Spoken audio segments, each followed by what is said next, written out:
Hello, welcome back to Defy Aging. We are now in week 25. I'm Coach Allison to review the workout with you.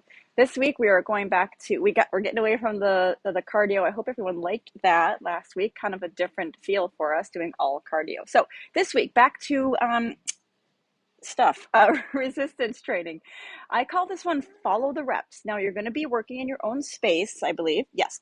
And we're going to set a time limit for 24 minutes. So we just work on this routine at our own speed, our own pace for 24 minutes.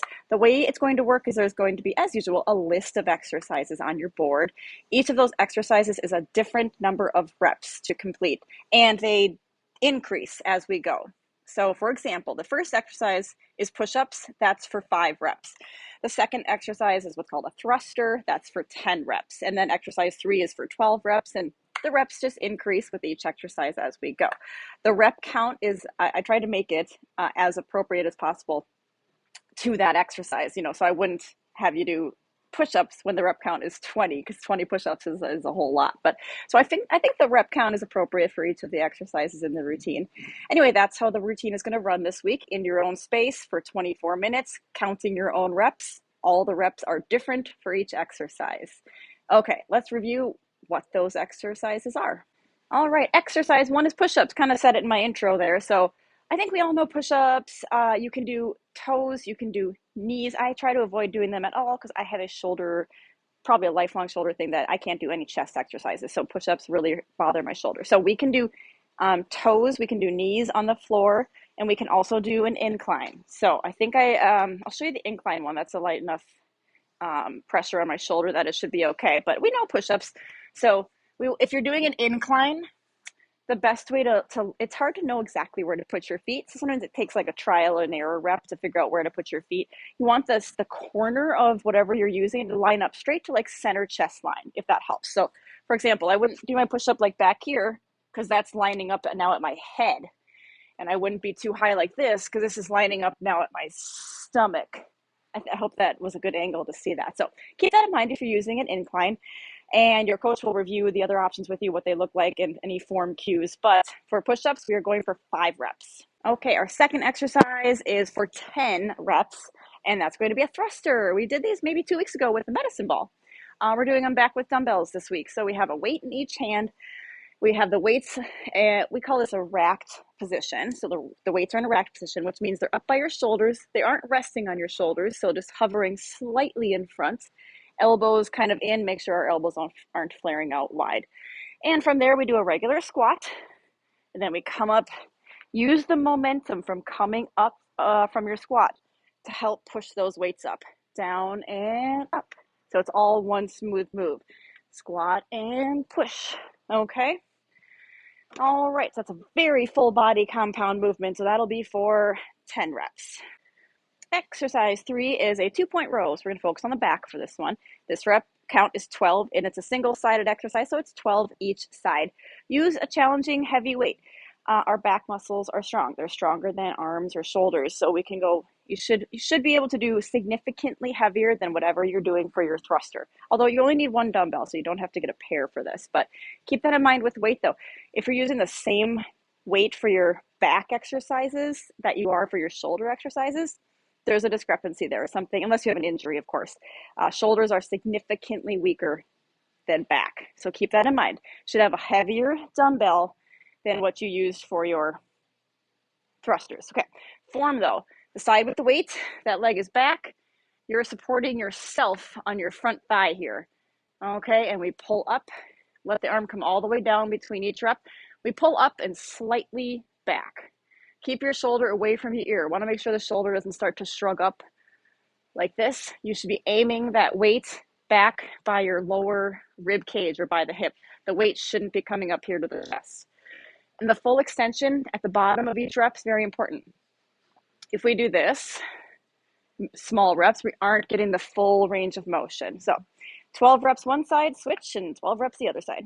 Next exercise, kettlebell RDL, Romanian deadlift. So we do these sometimes with dumbbells, sometimes with kettlebells. We've done it once with 2 kettlebells. Anyways, this week we're going to, because we have to have enough equipment to spread around, we'll just do a single kettlebell for our RDL.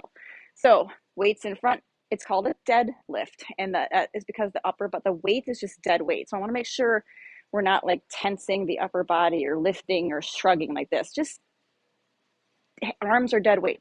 We're going to hinge at the hip joint. So we hinge, so a hinge isn't just leaning forward and down. A hinge is sticking your hips back, therefore creating the fold at the hips. So you have to keep a very flat, straight back. So make sure you aren't starting to let your upper back round and your shoulders round forward. So you should feel like you're pushing your butt backwards. Okay, and as you do that, the kettlebell goes down.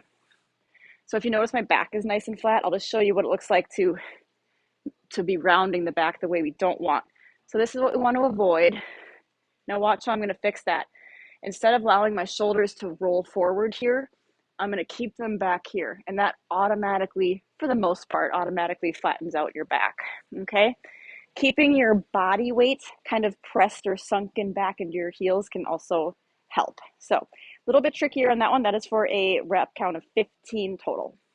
Next exercise, core. We're going to do a low plank toe tap. I forget the reps on this one. I think it's 20. Yeah. This one is 20 total. So you can think of it as 10 each side, but we're keeping that number growing. So we'll say 20 total. So we're in a low plank. Low plank doesn't necessarily mean you're on the floor. You can do a low plank on an incline, which I'll show you. Low plank refers to being on the elbows as opposed to the hands. We're lower to the ground. So standard plank, and we tap 1, 2, 3, 4. So we want to make sure the butt's not way up here. This isn't what we're doing. So sink your hips down. Make sure your elbows are directly under your shoulders. Now, for a toe tap, there isn't a knee option. I've tried it. It just doesn't. You put the knees down like a normal knee plank is great, but to add that little out step with the knee just doesn't work. So if a toe plank is not, a full toe plank is not in our, where we're at right now, we'll be using an incline. No problem at all. Elbows on a box or something elevated. 1, 2, 3. Watch out for this though. When you're on an incline, it's almost even more tempting to get your butt up too high like this. So this isn't what we're doing. That's not a plank because that's not engaging your abs. So a couple options there. We might have to share. Everyone will start to drift apart as far as where they are at in the list because everyone just goes at their own speed. But we will probably have to share some of the boxes and hopefully that'll work just fine. Anyways, 20 toe tap, plank toe taps. All right, final one in the list. Jumping jacks. I know we had them last week for our cardio workout. We're doing them again today because it's something that doesn't need any equipment. It goes relatively fast so we can get that highest rep count. So we're going to stick with jumping jacks, 25 of them. So standard full jump, or we can go to a step jack to take out the jump, but keep the fast pace. We want to keep those fast pace to keep that cardio effect going. So 25 of those. So when you finish that whole list, take a break, of course, and you go back up to the top and start back with the 5 push-ups and the 10 thrusters and so on. And we just go as many rounds as you can for the full 24 minutes. Okay, then for our team builder, last week we did the plank off, the plank challenge. This week we're going to do a wall sit challenge. So same concept where we're seeing how long we can hold it. My goodness, I didn't realize I had to turn my camera so much. Okay.